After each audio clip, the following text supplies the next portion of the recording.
नमस्कार, मी विजय चव्हाण. तुम्ही पाहत आहात आवाज लोकशाहीचा. मित्रांनो, निवडणुका संपल्या की काही काळ का होईना गावामध्ये ताणतणावाचं वातावरण निर्माण होतं.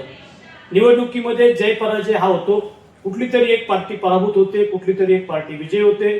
पराभूत पार्टी आणि विजय पार्टी मधल्या काही अल्पसंतुष्ट आत्म्यांमध्ये कळवली सुरू होतात, वितंडवाद होतात आणि नागरिकांना त्याचा तोटा होतो. अशाच या विषयावरती या तालुक्यातील एक ज्येष्ठ कार्यकर्ते की ज्यांनी भीमा सहकारी साखर कारखान्यावरती संचालक पदावरती काम केलं, त्यांनी पंचायत समितीमध्ये लोकांसाठी सेवा दिलेली आहे, त्यांनी सामाजिक कामामध्ये गेले अनेक वर्ष आपली वाया घालवलेली आहे, असेच सयाजी ताकवणे उर्फ अण्णा आपल्या सभेत आहेत. आपण अण्णाशी संवाद करणार आहोत. अण्णा नमस्कार, आवाज लोकशाहीमध्ये नमस्कार. अण्णा, मला सांगा, निवडणुका संपल्या, अनेक वर्ष तुम्ही अनेक निवडणुका पाहिलेल्या आहेत.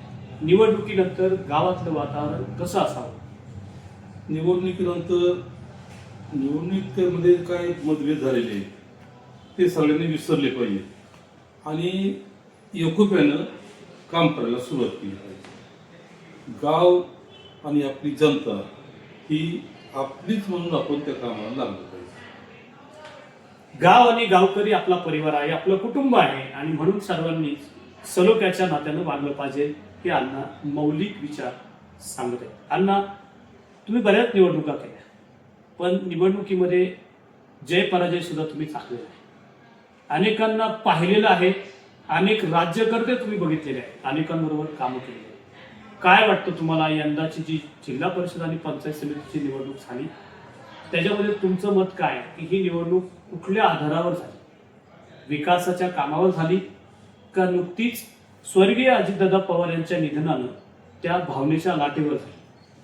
खरं तर ही निवडणूक प्रचार सुरू असतानाच अजितदादांचं अपघाती निधन झालं आणि ते निधन झाल्यानंतर महाराष्ट्रातील सर्व जनता एक प्रकारच्या दुःखात समोर झाली.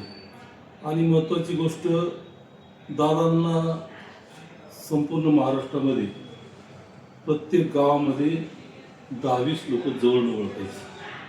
माझ्यासारख्या एक छोट्याशा कार्यकर्त्याला दादा नावानिशी हाक मारायचे आणि कुठलंही काम करत असताना दादांनी कधीही ते काम टाळलं नाही. सामाजिक काम असेल किंवा विकासाचं काम असेल किंवा एखादं वैयक्तिक घरगुती काम असेल, प्रत्येक ठिकाणी दादांनी मनापासून त्यामध्ये लक्ष घालून आमच्यासारख्या छोट्याशा कार्यकर्त्यांना एक दिशा देण्याचं काम केलं, एक ऊर्जा देण्याचं काम केलं. असे दादा गेल्यानं खरं तर आम्ही 4-5 दिवस घरात बसून होतो. परंतु नंतर पक्षानेच आदेश दिले की तुम्ही आता उठून कामाला लागा, प्रचाराला लागा. आम्ही लोकांपर्यंत जायचो आणि दादांची एक अखेरची श्रद्धांजली म्हणून घड्याळाला मतदान द्या अशी सर्वांना विनंती करायचो. आपणची ताकद वाढायची असेल, अजितदादांच्या मागं आपण जर पुढं न्यायचं असेल तर आज घड्याळाला मतदान करणं, राष्ट्रवादी काँग्रेस पक्षाला मतदान करणं ही महत्त्वाची गोष्ट आहे. त्यामुळं अजितदादांच्या मागं खरं तर जिल्ह्यामध्ये, तालुक्यामध्ये आपणची ताकद वाढेल आणि आपल्याला एक अजितदादासारखा नेता तालुक्यामध्ये तयार करावा लागेल, जिल्ह्यामध्ये तयार करावं लागेल असं मला वाटलं आणि लोकांनी त्याला प्रतिसाद दिला. खरं तर आपणच्या नेतृत्वाखाली आपल्या तालुक्यामध्ये अजितदादांच्या मागं एक भक्कम असा कार्यकर्ता तयार होणार असं मला खात्री वाटते. मित्रांनो, या तालुक्याचे माजी आमदार रमेश थोरात आणि अण्णा, मला असं वाटतं समन्वयाचं हे असेल सारखंच वेळ, दोघांचंही वय सारखं आहे. दोघांनीही राजकारणामध्ये स्वतःला वाहून घेतलं, समाजसेवेसाठी समाजसेवक म्हणून काम करत आले, म्हणून आतापर्यंत राजकारणामध्ये ते सर्व परिचित आहे. हे राजकारण समाजकारणामध्ये बदललं पाहिजे. राजकारण म्हणजे एकमेकाच्या हेवेदेवेचा आणि एकमेकाच्या कुरघोडीचा प्रकार नसावा. हा समाजाच्या हिताचा आणि समाजकारणाच्या महत्वाचा भाग आहे आणि तो जोपासला पाहिजे. ही माफक अपेक्षा सर्वांचीच असावी, याबद्दल खेद नसावा. अण्णा असं सांगतात, निवडणुकीत झालेल्या प्रकारानं लोक सगळी दुःखाच्या सागरात बुडली होती, पण कोणाला तरी समाजसेवेसाठी पुढे यावं लागतं, समाजाची सेवा करावी लागते. म्हणून आम्हाला पक्षाच्या आदेशानंतर आम्ही लोकांसमोर गेलो, लोकांपुढं खऱ्या अर्थानं सामाजिक ज्या घडामोडी असतात त्याच्यासाठी काय बोलायचं असतं ते आम्ही लोकांना आव्हान केलं आणि घड्याळ या चिन्हावरती मतदान करा अशी भावनिक साथ सुद्धा झाली. मी अण्णांना यापुढे जाऊन सांगतो, अण्णा मतदार हुशार आहे. अजित पवारांच्या सहानुभूतीमध्ये तुम्हाला मतदारांनी जरी स्वीकारलं असेल तरी काही लोकांना त्यांनी विरोधकांनाही निवडून दिलेलं आहे. त्यामुळं मतदार हा चाणाक्ष आहे. जे मतदार स्वतः आपल्या बुद्धिमत्तेचा वापर करतात तेच दौंड तालुक्यातल्या अशा परिवर्तनाच्या गोष्टी घडवून आणतात. म्हणजे मी तुम्हाला आवर्जून आठवण करून देतो, अनेक वर्ष पंचायत समिती ही राष्ट्रवादीच्या ताब्यात असणारी यावेळेस ती भारतीय जनता पार्टीच्या ताब्यात केलेली आहे. म्हणजे स्वर्गीय अजित पवारांच्या सहानुभूतीची लाट ही मतदारांवरती म्हणावी की रुजलेली नाही, हे तुम्ही नाकारता का? माझ्या स्वतःच्या मनात असं झालं की त्या ठिकाणचे आमच्या पक्षाची लोकांच्या पर्यंत पोहोचण्यासाठी कमी पडले.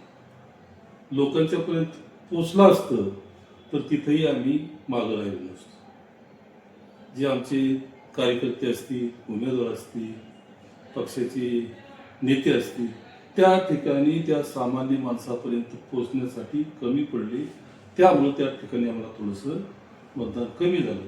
ते जर सगळं झालं असतं तर निश्चितच आमची पंचायत समिती आमच्या ताब्यात आली असते. राष्ट्रवादी काँग्रेस पक्षाच्या दौंड तालुक्यातल्या कार्यकर्त्यांना, पदाधिकाऱ्यांना आत्मचिंतन करण्याची खरीच गरज आहे. अण्णा बोलतात की माणसं अखेरच्या शेवटच्या मतदारापर्यंत पोहोचली असती, कार्यकर्ते तिथपर्यंत गेला असता तर हे घडलंच नसतं असा आत्मविश्वास त्यांचा आहे. आणि हा आत्मविश्वास पदाधिकाऱ्याला का नसावा हा सुद्धा तितकाच महत्वाचा विषय आहे.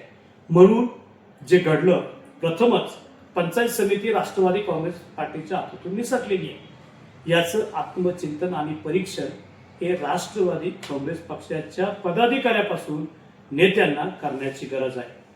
हे अण्णा अतिशय मौलिक आणि वैचारिक स्वरूपाची माहिती देतात. मित्रांनो, निवडणुका येतात आणि जातात. जी माणसं आपलं आयुष्य समाजसेवेसाठी खर्च करतात त्यांची सदुपयोग बुद्धी समाज करण्यासाठी सरळ रेषेमध्ये असते. ते लोकांकडे वाकड्या तेकड्या नजरेने लोकांचे वेतनवाद व्हावेत, घराघरात भांडणं तंटे लागावेत अशा स्वरूपाने कधीही करत नाहीत. त्याचपैकी सयाजी अण्णा ताकवणे एक आम्ही तरी पाहिलेले आहेत. कदाचित लोकांचा अनुभव वेगळा असू शकतो. अनेकांना कोणाला तरी नावं ठेवण्याची सवय असते, त्यातील तो भाग असू शकणारा असं आम्ही म्हणू.